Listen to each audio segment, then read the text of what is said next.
अच्छा, 193 which is more in dialyzing fluid as compared to plasma। जब plasma के साथ कंपैरिजन पूछेगा तो क्या ज्यादा होगा, ग्लूकोज। और वैसे मोर इन डायलाइजिंग फ्लूइड पूछेगा तो बाइकार्ब। ठीक है। अगर सिर्फ पूछेगा which is more in dialysing fluid that is bicarb. और अगर प्लाज्मा के साथ जो है वो पूछेगा तो उसमें क्या आएगा, ग्लूकोज। ठीक है। तो प्लाज्मा के साथ जब डिफरेंस पूछेगा तो ग्लूकोज आएगा। Question number 194.85% saline contains how much normal NaCl? तो 850 mg per 100 ml के हिसाब से 0.85 में होता है। ठीक है। 195 the maximum renal tubular absorption is for what? तो मैक्सिमम जो रीनल ट्यूबुलर एब्जॉर्प्शन है वो लैक्टेट के लिए है। ठीक है। गप्पल के उससे हाईएस्ट ट्यूबुलर एब्जॉर्प्शन। गप्पल में क्या क्या आ जाता था?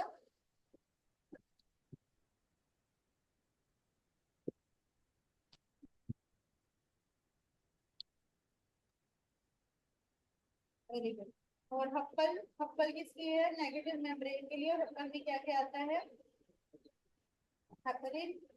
Very good. आगे नेक्स्ट, हेपरिन से आगे भी बताएं। प्रोटियोग्लाइकेन लैमिनिन्स। ठीक है। 196 the proteins doesn't appear in the urine because of basement membrane की वजह से, क्योंकि नेगेटिव ये charge of the basement membrane in proteins ने अटेन किया होता है, इसकी वजह से सारी चीजें यूरिन में नहीं आती। 197 इन स्पेयर डिहाइड्रेशन मोर ब्लड बॉडी फ्लूइड लो हो जाएगा। 198 patient with COPD and oxygen 55 बताई हुई है। बाय का कितना बताया हुआ है, 26 बताया हुआ है। ठीक है। पीएच 7.3 बताई हुई है। पीएच ऑलमोस्ट 7.35 एसिडोसिस के अंदर जा रही है। ठीक है। और बाय का आप ज्यादा है तो ये इसका ये मतलब नहीं है कि ये मेटाबॉलिक एसिडोसिस है, क्योंकि बाय का आप तो ज्यादा है। अब कार्बन डाइऑक्साइड तो देखो, कार्बन डाइऑक्साइड है 49। एक तो सीओपीडी के पेशेंट्स में टाइप 2 रेस्पिरेटरी फेलियर हो सकता है एक बार। अब उसके बाद हमने अगली बात देखनी है कि वो ये रेस्पिरेटरी एसिडोसिस है या फिर मेटाबॉलिक एसिडोसिस। मेटाबॉलिक एसिडोसिस तो रूल आउट हो गया, क्योंकि बाय कार्ब 26 है। बाय कार्ब कम होती तो फिर मैं मेटाबॉलिक एसिडोसिस को छोड़ सकती। ठीक है। अब रेस्पिरेटरी एसिडोसिस रहेगी, तो जो कार्बन डाइऑक्साइड है वो ज्यादा है, तो ज्यादा होती है वो अपनी रेस्पिरेटरी एसिडोसिस में। ठीक है। और अनकॉम्पनसेटेड क्यों है, क्योंकि पीएच नॉर्मल नहीं हुई अभी, 7.3 है। 7.35 या 4.5 के अंडर आ जाएगी तो फिर नॉर्मल हो जाएगी। इसलिए ऑप्शन टू है, type 2 respiratory failure with uncompensated respiratory acidosis. 191 intracellular buffer, आपको पता है ये प्रोटीन होती है। ADH is inhibited by alcohol. ठीक है। ओके। बाकी के एमसीक्यूज आप लोगों ने करने हैं और मुझे बताना है। अच्छा, एक बात और, मैं एमसीक्यूज दे तो देती हूँ, आप लोग करते भी हैं कि नहीं?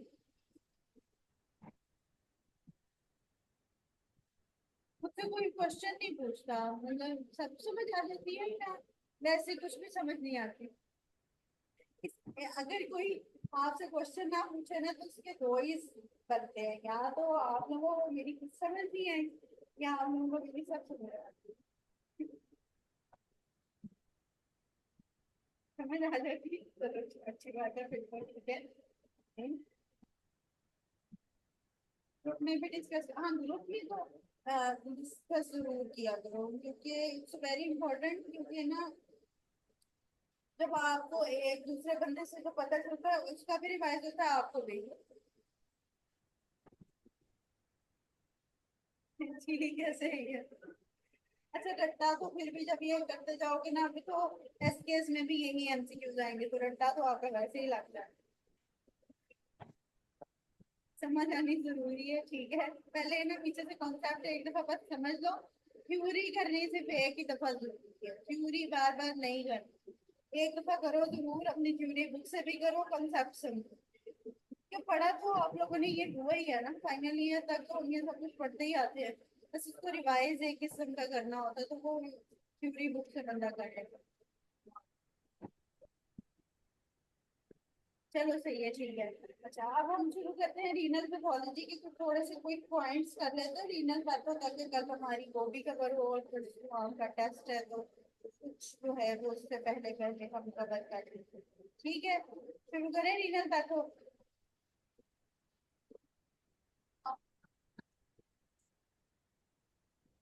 ओके।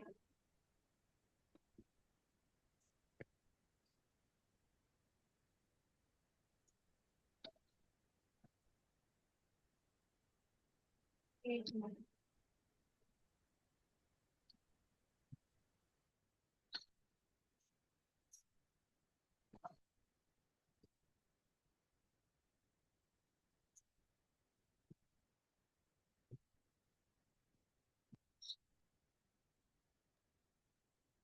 ओके जी, renal patho 432 page double A. ठीक है, नेफ्रिटिक सिंड्रोम आ गया और नेफ्रोटिक सिंड्रोम। पहले तो थोड़ी सी चीजें समझने वाली कि नेफ्रोटिक क्या होता है और नेफ्रिटिक क्या होता है। जो नेफ्रोटिक सिंड्रोम होता है उसके अंदर हमारे पास जो है वो मैसिव प्रोटीन यूरिया हो जाती है। ठीक है, यूरिन में प्रोटीन जो है वो 3.5 ग्राम पर डे के हिसाब से आने लगती है। ये नेफ्रोटिक सिंड्रोम की कहानी है। ठीक है, उसमें क्या है कि प्रोटीन ज्यादा होती है, जिसकी वजह से क्या होता है कि बॉडी में हाइपोएल्बुमिनीमिया हो जाता है। प्रोटीन जब यूरिन में ज्यादा जाने लगेगी तो एल्ब्यूमिन जो कि सेल्फ एक प्रोटीन है वो बॉडी में कम हो जाएगी।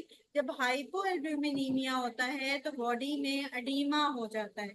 ठीक है, उसके बाद क्या होता है कि जो प्रोटीन यूरिन में जा रही होती है वो फैटी कास्ट या फिर फ्रॉथी यूरिन बना रही होती है। ठीक है, एफएफपी से याद कर लो कि जो फ्रॉथी यूरिन और फैटी कॉस्ट है वो किससे हैं, प्रोटीन से हैं, एफएफपी।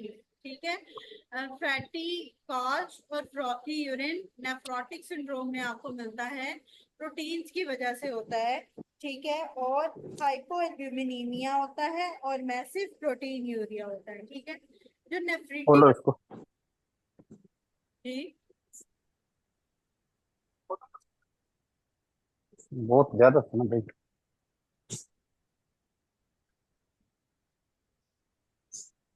दोबारा बता दूं? ओके। अच्छा, माइक कौन है? ब्रो यार क्या गलती करके बैठे हैं तुम। मुझे लगा कि अच्छा, मुझे ना वो आवाज भी सही पहले आई तो मुझे लगा कि मुझे दोबारा बता रहे।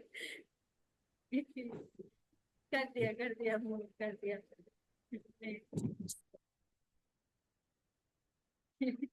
चलो ठीक है, सही है। अच्छा चलो,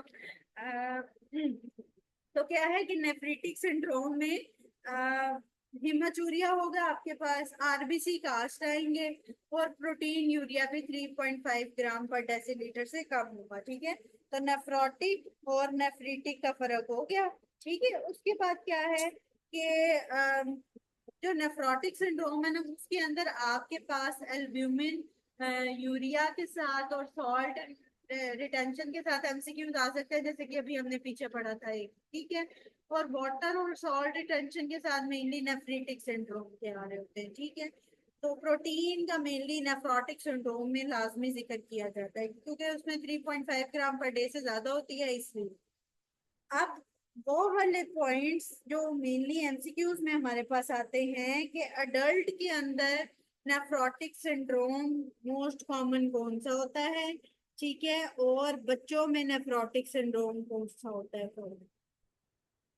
जो अडल्ट के अंदर नेफ्रोटिक सिंड्रोम मोस्ट कॉमन है वो है मेम्ब्रेनस नेफ्रोपैथी, जिसमें ये मेम्ब्रेनस ग्लोमेरुलोनेफ्राइटिस की इन्होंने ऑप्शन दी हुई है, वो भी अक्सर वो भी लिखा हुआ होता है। ठीक है, और जो बच्चों में होता है वो मिनिमल चेंज डिजीज होती है। Nephrotic syndrome most common in adult is the membranes glomerulonephritis या मेम्ब्रेनस नेफ्रोपैथी उसको कहा जाता है, और बच्चों के अंदर जो है वो है मिनिमल चेंज डिजीज।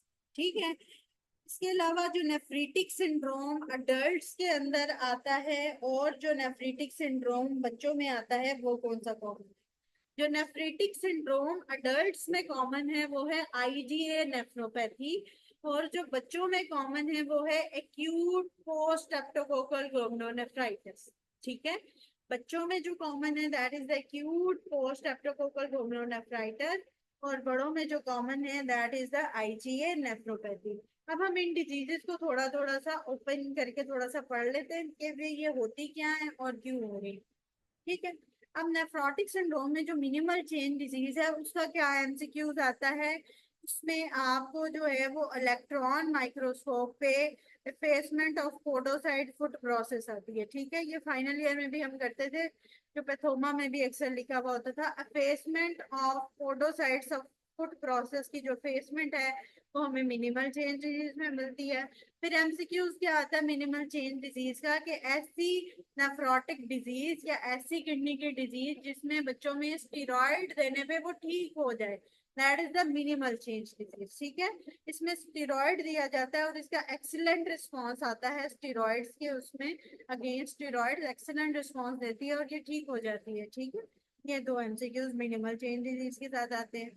फिर अगर मैं बताऊं मेम्ब्रेनस नेफ्रोपैथी, तो मेम्ब्रेनस नेफ्रोपैथी या मेम्ब्रेनस ग्लोमेरुलोनेफ्राइटिस के अंदर जो एमसीक्यूज आते हैं, एक तो इसके अंदर इसके सब एपिथेलियल डिपॉजिट्स आते हैं। ठीक है, स्पाइक बना हुआ होता है और फिर डोम बना हुआ होता है, फिर स्पाइक आता है फिर डोम आता है। ठीक है, तो स्पाइक और डोम अपीयरेंस एक तो इसके अंदर आती है और दूसरा ये सब एपिथेलियल डिपॉजिट्स आते हैं। ठीक है, और तीसरा इसके अंदर ये एचबीवी या एचसीवी के साथ एसोसिएशन जो आ रही है ये इम्पोर्टेंट है। ठीक है, तो तीन चीजें इसमें से आती हैं, एक ये कि ये अडल्ट नेफ्रोटिक सिंड्रोम है मोस्ट कॉमन, दूसरा ये कि इसके अंदर स्पाइक एंड डोम अपीयरेंस होती है सब एपिथेलियल डिपॉजिट्स की। ठीक है, और तीसरा इसके अंदर जो है वो ये एसोसिएटेड है with hepatitis B and hepatitis C और एसएलई के साथ।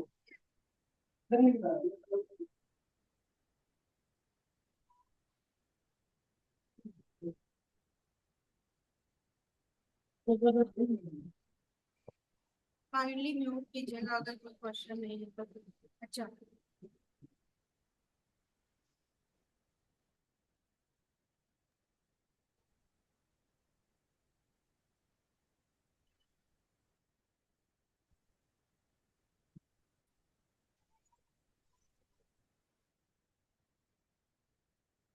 अच्छा, इसके बाद क्या है कि फोकल सेगमेंटल ग्लोमेरुलोनेफ्राइटिस भी आ जाता है नेफ्रोटिक सिंड्रोम में।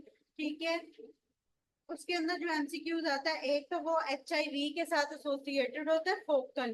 ठीक है, फोकस किस पे है, एचआईवी डिजीज पे। ठीक है, एचआईवी अगर किसी में आ जाए तो वो पेशेंट पे फोकस किया जाता है। ठीक है, ज्यादा।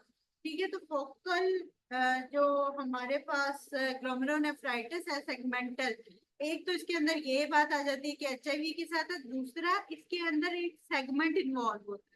ठीक है, अगर आपको पूछे कि एक ऐसी डिजीज जिसके अंदर एक सेगमेंट उसका इन्वॉल्व है तो वो फोकल सेगमेंटल ग्लोमेरुलोनेफ्राइटिस होता है या ग्लोमेरुलोनेफ्राइटिस उसको कहा जाता है। उसके अंदर जो है वो एक सेगमेंट इन्वॉल्व होता है, और ये भी जो है इसमें भी एफेसमेंट ऑफ द फूड प्रोसेस होती है, लेकिन ये इसके साथ जो स्टीरॉइड्स का है वो कोई रोल नहीं होता। ठीक है, तो मिनिमल चेन डिजीज और इसमें ये फर्क होता है। अब नेफ्रिटिक सिंड्रोम में आ जाओ। नेफ्रिटिक सिंड्रोम में जो एक्यूट पोस्ट स्ट्रेप्टोकोकल ग्लोमेरुलोनेफ्राइटिस होता है ये बच्चों में होता है, ग्रुप ए बीटा हेमोलिटिक स्ट्रेप्टोकोका ऐसे होता है। ठीक है, इसको ऐसे भी याद किया जाता है कि फ्रेंजाइटिस के बाद होता है। आप आ करवाते हैं मुंह खुलवाते हैं तो ग्रुप ए स्ट्रेप्टोकोकल, ठीक है, group A beta hemolytic streptococci इसमें इन्वॉल्व होता है।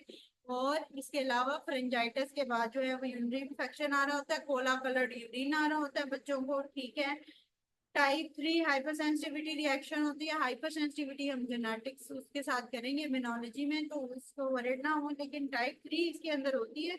और दूसरा इसके अंदर भी सब एपिथेलियल डिपॉजिट्स आते हैं जो लंपी बम्पी डिपॉजिट्स होते हैं। ठीक है, उतार चढ़ाव होते हैं इसके अंदर। ठीक है, सब एपिथेलियल डिपॉजिट्स आते हैं इसके अंदर। ठीक हो गया, उसके बाद क्या है, अगर मैं आईजीए नेफ्रोपैथी की बात करूं तो ये बर्जर डिजीज भी होती है। IgA nephropathy most common type है नेफ्रिटिक सिंड्रोम का अडल्ट्स में। ठीक है। इसमें मेसेंजियल प्रोलिफरेशन आती है, मेसेंजियल डिपोजिशन आती हैं, ठीक है। और इसके अंदर जीआईटी जीआईटी ट्रैक या रेस्पिरेटरी ट्रैक के इन्फेक्शन आते हैं, ठीक है। इसमें जीआईटी और रेस्पिरेटरी इन्फेक्शन के साथ आईजीए नेफ्रोपैथी आती है, बर्जर डिजीज, ठीक है। बाकी फिर हमारे पास आ जाती है रैपिडली प्रोग्रेसिव ग्लोमेरुलोनेफ्राइटिस, ठीक है, जिसको इसने क्रिसेंटेरिक ग्लोमेरुलोनेफ्राइटिस भी कहा गया है। इसके अंदर दो इंपॉर्टेंट डिजीजेस हमारे पास जो आती हैं, वो एक है जी गुड फास्टर आती है, और दूसरी हमारे पास जो इसमें इम्पोर्टेंट है वो ये डिफ्यूज प्रोलिफरेटिव ग्लोमेरुलोनेफ्राइटिस आता है, ठीक है। तो जो ये रैपिडली प्रोग्रेसिव है ना, इसमें गुड फास्टर थोड़ी बहुत आती है। गुड फास्टर के इस तरह एमसीक्यूज आते हैं कि हीमाचूरिया और हेमोप्टेसिस के साथ जो है वो रीनल प्रॉब्लम इन्वॉल्व होगी, और टाइप 2 हाइपरसेंसिटिविटी में गुड फास्टर आ जाती है, ठीक है। और हीमाचूरिया और हेमोप्टेसिस के एमसीक्यूज के साथ रीनल प्रॉब्लम जो आपके पास आएगी उसमें गुड फास्टर होता है। और गुड फास्टर में ये होता है कि इनका पोस्चर गुड होता है, इसीलिए इसमें लीनियर डिपॉजिट्स होते हैं, ठीक है। ये गुड होते हैं, इनका पोस्चर गुड होता है, ठीक है, लीनियर पोस्चर होता है, इसलिए इसके अंदर लीनियर डिपॉजिट्स आते हैं, ठीक है। तो गुड पोस्चर के 3-4 एमसीक्यूज इस तरह आते हैं। इसके अलावा अगर मैं बात करूं ये डिफ्यूज प्रोलिफरेटिव ग्लोमेरुलोनेफ्राइटिस की, जो कि एसएलई के साथ एसोसिएटेड है, इसके अंदर सब एंडोथेलियल और सब एपिथेलियल दोनों डिपॉजिट्स आ जाते हैं, ओके। और एल्पर्ट सिंड्रोम का लिखा हुआ है, एल्पर्ट सिंड्रोम का आता है can't see, can't P, can't hear अभी, ठीक है। इसमें आंखों का प्रॉब्लम भी होता है, इसमें यूरिनरी प्रॉब्लम भी होता है, इसमें ईयर का प्रॉब्लम भी होता है। Can't see, can't P, can't hear अभी, ठीक है। तो इसका ये जो है वो निमोनिक कंसिडर किया जाता है एल्पर्ट सिंड्रोम का, जिसके अंदर जो है वो ग्लोमेरुलोनेफ्राइटिस भी आ जाता है, रेटिनोपैथी भी आ जाती है, और सेंसोन्यूरल हियरिंग लॉस भी आ जाता है, ठीक है। ये एक्स लिंक्ड डोमिनेंट डिजीज है। उसके बाद नेफ्रिटिक सिंड्रोम में आखिरी जो हमारे पास रह गया है दैट इज द मेम्ब्रेनोप्रोलिफरेटिव ग्लोमेरुलोनेफ्राइटिस, जिसमें टाइप 1 और टाइप 2 दोनों आ जाते हैं। इसमें भी दोनों डिपॉजिट्स होते हैं, सब एंडोथेलियल डिपॉजिट्स भी होते हैं और इंट्रामेम्ब्रेनस डिपॉजिट्स भी होते हैं, ठीक है। हैव बी सी के साथ ये भी एसोसिएटेड होता है, जहाँ पे मेम्ब्रेनस नेफ्रोपैथी एसोसिएटेड होती है वहाँ पे ये भी एसोसिएटेड होता है, ठीक है। Types of nephrotic and nephritic syndrome समझ आ गई। जब हम एमसीक्यूज करेंगे ना ये आसान हो जाएंगे, ठीक है। इनको रिवाइज जरूर कीजिएगा। जो एमसीक्यूज पॉइंट एमसीक्यू बातें हैं वो मैंने आपको मोटी मोटी इनमें बता दी है कि ये आती है, ठीक है। उसके बाद हमारे पास आ जाते हैं cast in the urine. Cast in urine के अंदर जो आपके पास आरबीसी कास्ट है, एक बात याद रखो, जब भी लेयरिंग या एपिथेलियल डैमेज होगी ना, आरबीसी कास्ट आएंगे। तो ग्लोमेरुलोनेफ्राइटिस होगी या हाइपरटेंसिव इमरजेंसी होगी, उसमें आरबीसी कास्ट आएंगे। डब्ल्यूबीसी कास्ट कब आएंगे? जब कोई इन्फेक्शन होगा, तो वो इन्फेक्शन होगा पाइलोनेफ्राइटिस में, या फिर ट्यूबुलो इंटरस्टिशियल इन्फ्लेमेशन हो गई है, एपिथेलियल या लेयरिंग जब भी डैमेज हो जाएगी, तो जीपीएम डैमेज हो गया, ठीक है, ग्लोमेरुलर बेसमेंट मेम्ब्रेन डैमेज होगी, ठीक है, तो उससे आरबीसी कास्ट आएंगे। अच्छा, फिर डब्ल्यूबीसी कास्ट कब आएंगे? जब इन्फेक्शन होगा, जैसे कि पाइलोनेफ्राइटिस हो गया, ट्यूबुलो इंटरस्टिशियल इन्फ्लेमेशन होगी, ठीक है। फिर हमारे पास जो है वो फैटी कास्ट कब आएंगे? जब हमने नेफ्रोटिक सिंड्रोम में पढ़ा एफएफपी, ठीक है।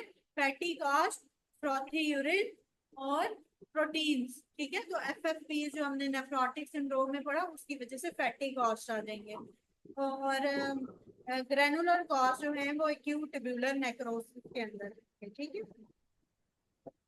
रीनल स्टोन से ज्यादा एमसीक्यूज नहीं आते हैं, बस अगर पूछे कि जी मैसिव स्टोन है, ठीक है, उसको मल्टीपल चीजों से बना हुआ है, जैसे अमोनियम मैग्नीशियम फॉस्फेट से, तो फिर वो स्ट्रोवाइट स्टोन है, ठीक है। और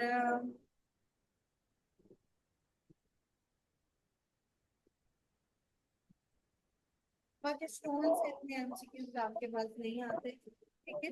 अच्छा, सिस्टाइटिस भी इतना इम्पोर्टेंट इन द सेंस तो नहीं है, ठीक है। सिस्टाइटिस सिर्फ यही है कि यूरिनरी ब्लैडर की इन्फ्लेमेशन है, और जिसकी वजह से सुप्राप्यूबिक पेन होगा, डिस्यूरिया होगा, अर्जेंसी होगी, फ्रीक्वेंसी होगी, ठीक है।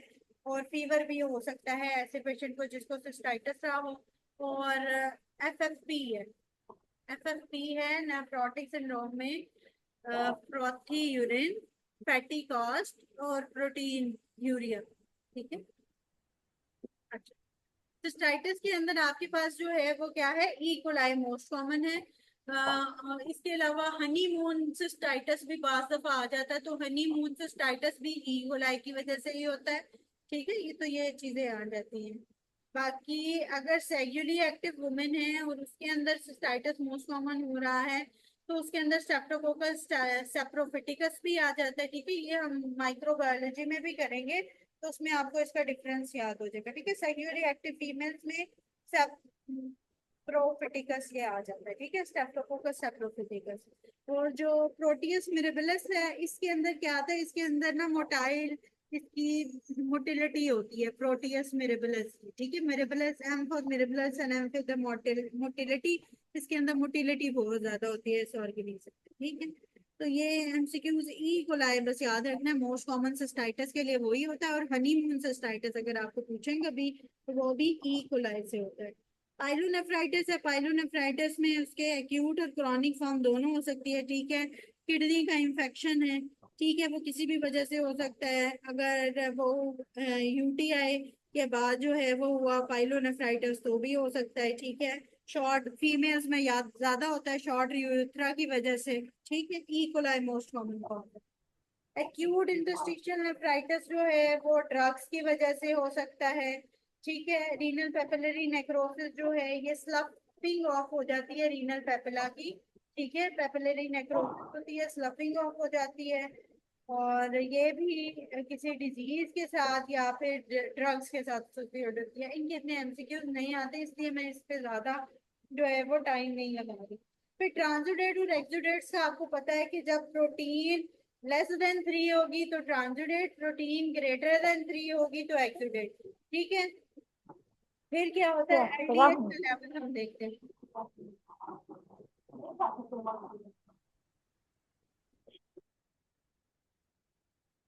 एलडीएच का लेवल हम देखते हैं, जब एलडीएच 0.6 से कम होती है तो उसके अंदर ट्रांसुडेट आ जाता है और एक्सुडेट आता है 0.6 से ज्यादा एलडीएच हो जाए तो।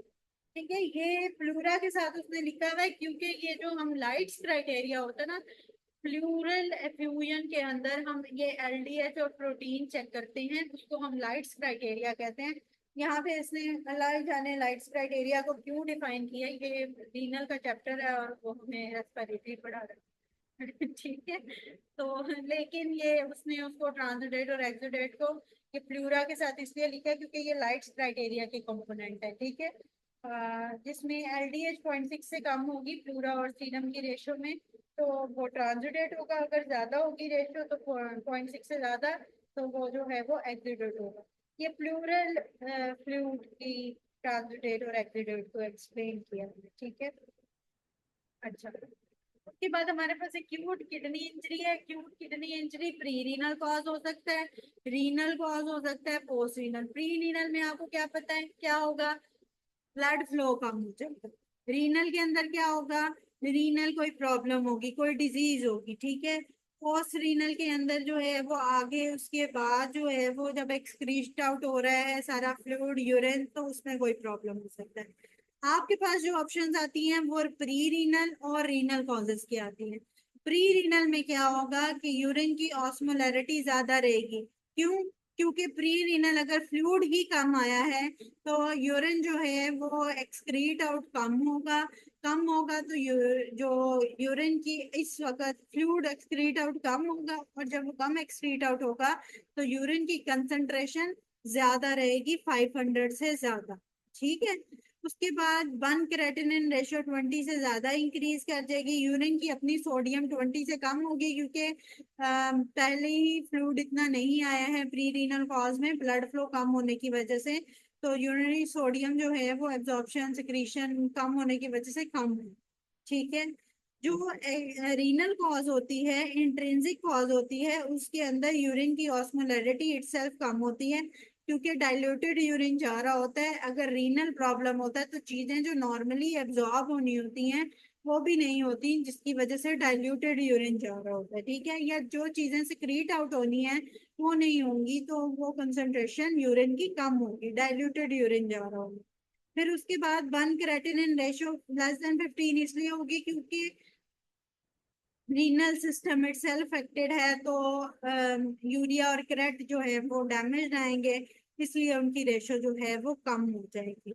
यूरिनरी सोडियम इसलिए ज्यादा हो जाएगी इंट्रिंसिक पॉइंट पे, क्योंकि सोडियम की एब्जॉर्प्शन ठीक नहीं होगी। अगर वॉल्स या जो मैं कहूँ कि प्रॉक्सिमल कॉन्वोलेटेड ट्यूब्यूल में, डिस्टल कॉन्वोलेटेड ट्यूब्यूल में प्रॉब्लम है, उसकी वजह से अगर मैं बात करूं तो यूरिनरी सोडियम ज्यादा एक्सक्रीट आउट हो जाएगी। ठीक है, रीअब्जॉर्प्शन ऑफ सोडियम नहीं हो पाएगी, जिसकी वजह से सोडियम एक्सक्रीट आउट ज्यादा हो जाएगी। ठीक है, ये समझ आ गई प्री रीनल और पोस्ट रीनल कॉजेज। अभी तक किसी का कोई क्वेश्चन है?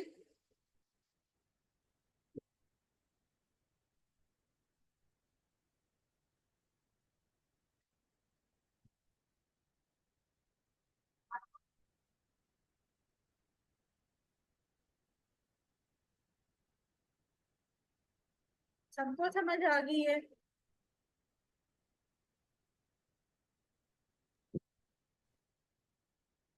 कॉन्क्रेटिनिन रेशो का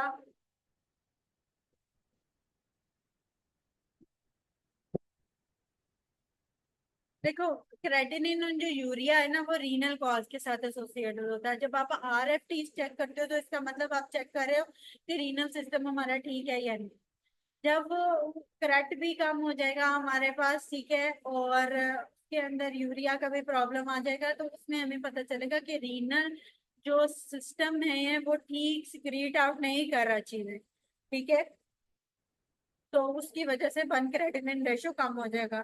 लेकिन अगर मैं ये बात करूं कि ब्लड फ्लो ही कम है, ठीक है, किडनी जो है विद ब्लड फ्लो या फ्लूइड के फ्लो पे कॉम्प्रोमाइज हो रही है, तो उसमें बनक्रेटिनिन रेशो ज्यादा होगी। लेकिन जब रीनल सिस्टम इटसेल्फ इफेक्ट हो जाएगा, कुछ चीजें अब्जॉर्ब होंगी, कुछ नहीं होंगी, कुछ सिक्रीट होंगी, कुछ नहीं होंगी, जिसकी वजह से बनक्रेटिनिन रेशो जो है वो कम हो जाएगी। ठीक है,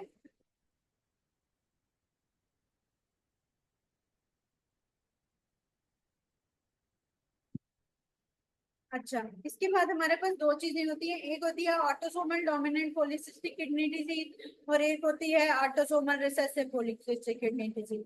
जो डोमिनेंट वाली होती है ये अडल्ट्स में होती है, जो रिसेसिव वाली होती है ये बच्चों में होती है। ठीक है, डोमिनेंट के अंदर हमारे पास मेनली क्रोमोसोम 16 और 4 दोनों इन्वॉल्व हो रहे होते हैं। ठीक है, जो इंपॉर्टेंट MCQs आता है कि जो अडल्ट पॉलीसिस्टिक किडनी डिजीज है ये बेरी एनोरिज्म के साथ इन्वॉल्व होता है। ठीक है, बेरी एनोरिज्म मेनली जो सर्कल ऑफ विलाई की जो आर्टरीज होती है उसके अंदर होती है प्रॉब्लम। ठीक है, और उसके साथ जो इन्वॉल्वमेंट आती है वो हमारी आती है ये अडल्ट पॉलीसिस्टिक किडनी डिजीज की, autosomal dominant polycystic kidney disease की। ठीक है, इसके अंदर क्या होता है, न्यूमेरस सिस्ट बन जाती हैं कॉर्टेक्स और मेडल्ला के अंदर, और फ्लैंक पेन होता है, हीमाटूरिया, सेकेंडरी हाइपरटेंशन रहेगी, एंड यूरिनरी इन्फेक्शन।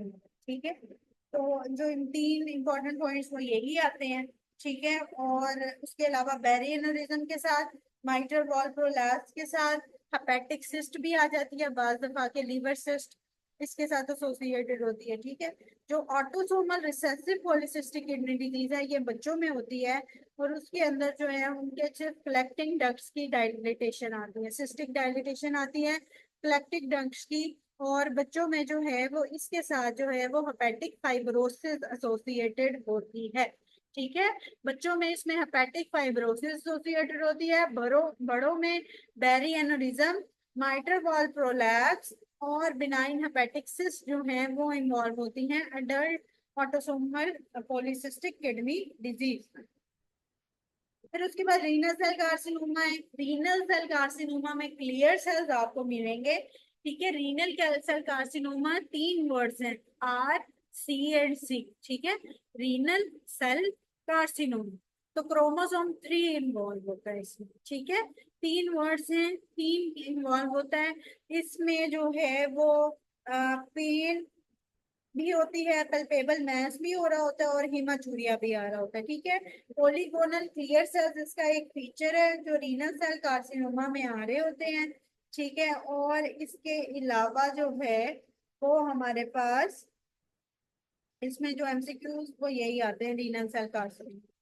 अच्छा, फिर हमारे पास नेफ्रोब्लास्टोमा, विल्म्स ट्यूमर का बहुत ज्यादा एमसीक्यूज आता है, ठीक है। बिनाइन ट्यूमर होता है, बच्चों में होता है, ठीक है। एज 2 to 4 होता है। मोस्ट कॉमन यही चीजें आ रही होती हैं कि बच्चों के अंदर जो है वो बिनाइन ट्यूमर कौन सा है, वो है विल्म्स ट्यूमर, नेफ्रोब्लास्टोमा कहते हैं।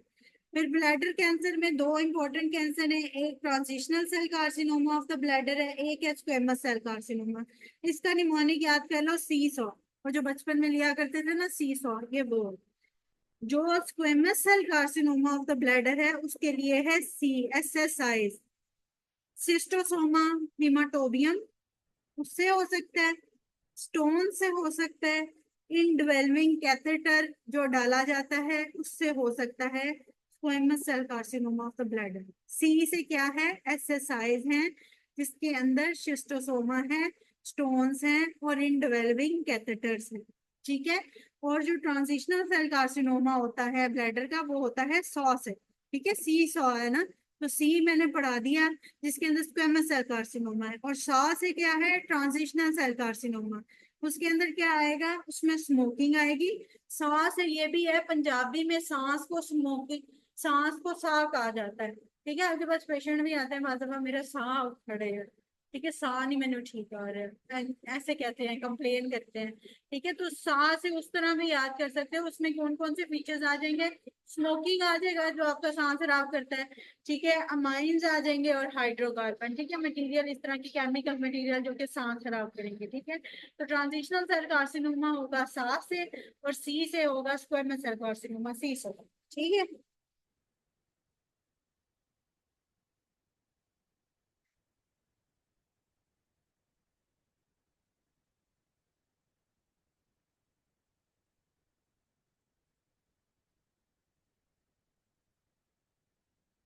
Okay.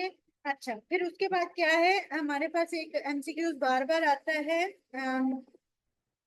Smell of burned urine किस में आती है, तो मैपल सिरप यूरिन डिजीज होती है जिसमें स्मेल ऑफ बर्न्ड यूरिन आता है, ठीक है। ये एमसीक्यूज भी बहुत दफा आता है, ठीक है।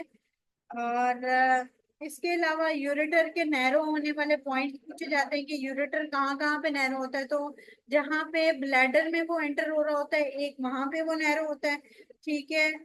वेजाइको यूरेटेरिक जंक्शन, या जहाँ पे वो ब्लैडर में एंटर हो रहा होता है वहां पे, ठीक है। अगर वेजाइको यूरेटेरिक जंक्शन लिखा जाए तो उसको आपने क्लिक करना है, नहीं तो बाज़ दफा ये भी लिखा जा सकता है where it enters the bladder, तो उसको आपने ज्यादातर क्लिक करना है। और यहाँ पे जो है वो यूरिटेरिक स्टोन भी लॉन्च करता है, ठीक है। तो यूरेटर नैरो किधर होता है, वेजाइको यूरिटेरिक जंक्शन पे, या जहाँ पे वो ब्लैडर में एंटर हो, और यहीं पे जो है वो यूरिटेरिक स्टोन जो है वो बड़ों में लॉन्च करता है। लेकिन जो बच्चे होते हैं उनमें यूरिटेरिक स्टोन, जो पेल्विक यूरिटेरिक जंक्शन होता है, किडनी के पेल्विस से जहां से यूरेटर निकल रही होती है, वहां पे लॉन्च करता है बच्चों में स्टोन, ठीक है। तो दोनों जगह पे अलग अलग स्टोन, अडल्ट्स में अगर ज्यादातर कॉमन पॉइंट पूछेंगे तो विजाइको यूरोटैरिक जंक्शन में जाके लॉन्च करता है, और बच्चों में पेल्विक यूरोटैरिक जंक्शन पे लॉन्च करता है, ठीक है।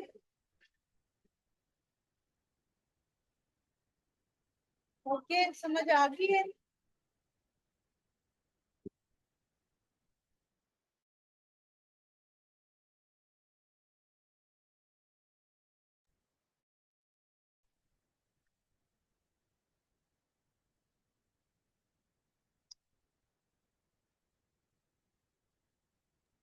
नहीं आई समझ, मोशी हो गई है बिल्कुल।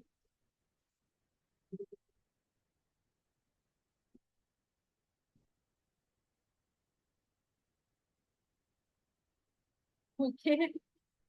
अच्छा, बाकी सब भी थोड़ा सा बताया करें, doctor Aamis, doctor Salman, doctor Mahvish, doctor Mahmood, doctor Maryam, इतने सारे लोग हैं आप लोग, और बोलते कुछ कुछ है बीच में से। ओके, आ गई है, चलो ठीक है, सही है, इसको एक दफा रिवाइज कर लेना, ठीक है। इसके बाद जो है वो कल हम पैथो के एमसीक्यूज करेंगे आराम से, ठीक है। तो इसको एक दफा रिवाइज कर लेना, और वो जो एक एमसीक्यूज रह गया है वो मैं ना आप मैम से डिस्कस करके आपको फिर दोबारा बताऊंगी, ठीक है, कि वो उसमें क्या होता है।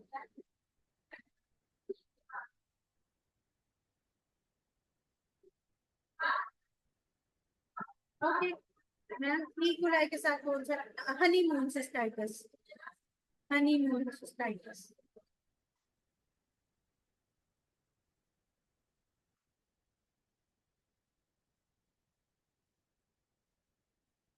वैसे तो सारे ही टाइप ऑफ सिस्टाइटिस में ना इक्वलाई मोस्ट कॉमन है, ठीक है, लेकिन जो स्पेसिफिक एक नाम है वो है हनीमून, हनीमून सिस्टाइटिस।